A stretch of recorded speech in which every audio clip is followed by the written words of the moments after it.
विचार रखे हैं वह बहुत ही महत्वपूर्ण है। हम सभी देश की सीमाओं की रक्षा में दिन रात लगे हमारे वीर जवानों के साथ चट्टान की तरह खड़े हैं। उनकी वीरता, उनके कौशल, उनकी सूझबूझ पर देश अटूट विश्वास रखता है। इस सर्वदलीय बैठक के माध्यम से मैं शहीदों के परिवारों को भी ये विश्वास दिलाता हूं कि पूरा देश उनके साथ है, पूरा देश उन्हें नमन करता है। साथियों, पूर्वी लद्दाख में जो हुआ उसको लेकर आपने रक्षा मंत्री जी और विदेश मंत्री जी को सुना भी और प्रेजेंटेशन को भी देखा। न वहां कोई हमारी सीमा में घुस आया है, न ही कोई घुसा हुआ है,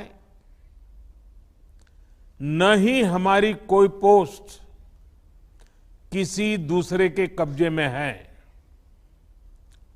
लद्दाख में हमारे 20 जाबाज शहीद हुए, लेकिन जिन्होंने भारत माता की तरफ आंख उठाकर देखा था, उन्हें वो सबक सिखा कर गए हैं। उनका ये शौर्य, ये बलिदान हमेशा हर भारतीय के मन में अमिट रहेगा। साथियों, निश्चित तौर पर चीन द्वारा एलएसी पर जो किया गया है उससे पूरा देश आहत है, आक्रोशित है।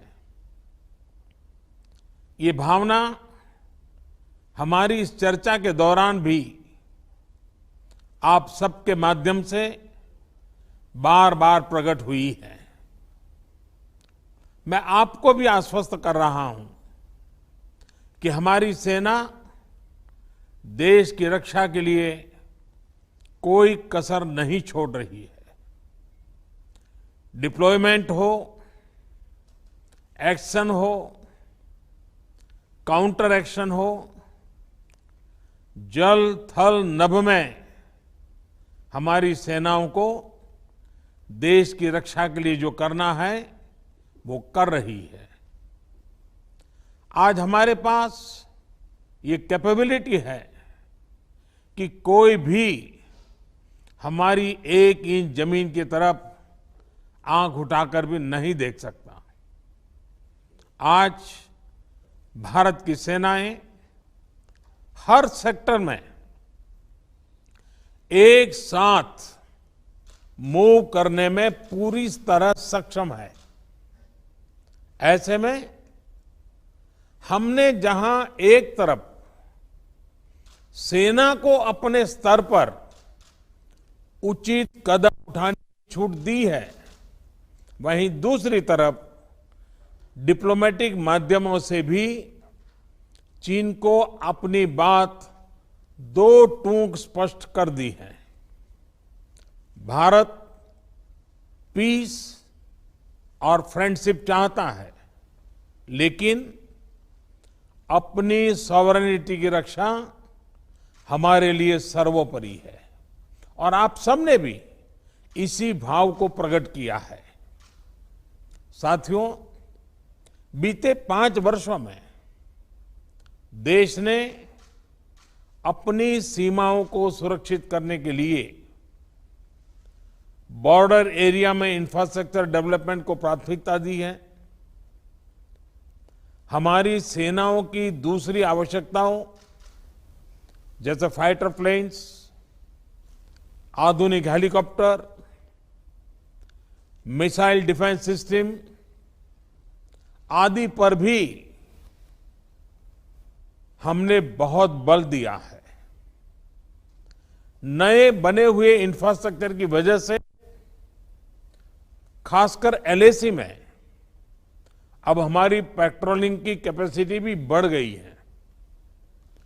पेट्रोलिंग बढ़ने की वजह से अब सतर्कता बढ़ी है और एलएसी पर हो रही गतिविधियों के बारे में भी समय पर पता चल रहा है।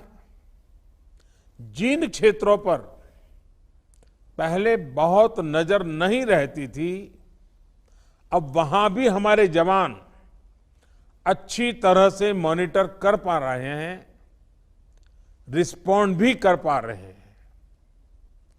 अब तक जिनको कोई पूछता नहीं था, कोई रोकता टोकता नहीं था, अब हमारे जवान डगर डगर पर उन्हें रोकते हैं, उन्हें टोकते हैं।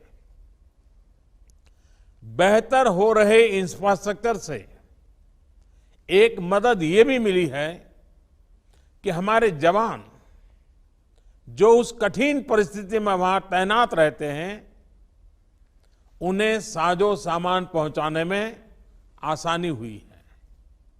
साथियों, राष्ट्रहित, देशवासियों का हित हमेशा हम सभी की सर्वोच्च प्राथमिकता रही है।